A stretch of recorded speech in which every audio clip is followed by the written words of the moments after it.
సరదా సరదాకి ఫుడ్ బ్లాగులు చేసేటోడిని. అలాగే పుష్ప 2 సినిమా ప్రీమియర్ షోకి వ్లాగ్ చేద్దాం అనుకున్నా. కానీ కావలి థియేటర్లో 950 రూపీస్ పెట్టేసరికి ఆశలన్నీ నిరాశలు అయితే అయిపోయినాయి. 950 పెట్టి ఇప్పుడు సినిమాకి ఏం వెళ్తాంలే అనుకున్నా. అలాంటి టైంలో ఓ డాక్టర్ బాబు దగ్గర ఒక టికెట్ ఉందని తెలిసింది. ఆ డాక్టర్ బాబు టికెట్ అయితే తక్కువ రేటుకి ఇచ్చాడు, కానీ ఎంత తక్కువకి ఇచ్చాడో నేను చెప్పలేను. ఈ వీడియో చేసే ముందల స్పెషల్ థ్యాంక్స్ టు డాక్టర్ బాబు. నేను వెళ్ళేసరికి సుకుమార్ డిఫరెంట్ స్టైల్లో ప్రెజెంట్ చేసే టైటిల్స్ అయితే మిస్ అయిపోయాను.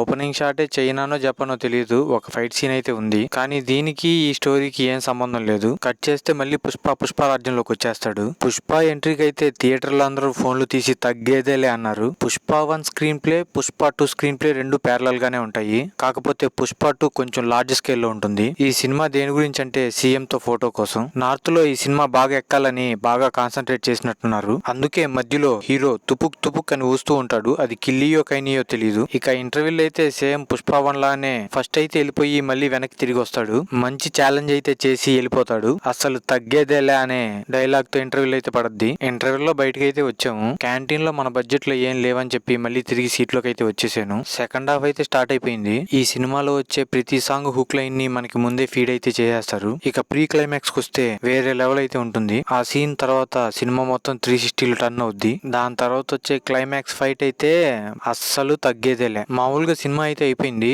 అందరూ పుష్ప 3 టైటిల్ కోసం ఎదురు చూస్తున్నారు. ఫైనల్ గా మళ్ళీ విలన్స్ అందరినీ కలిపి పుష్ప 3 టైటిల్ అయితే పడింది. నాకైతే సినిమా బాగా నచ్చింది. ఒకవేళ మీరు పుష్ప 2 సినిమా చూసుంటే మీకు ఎలా అనిపించిందో కామెంట్ చేయండి.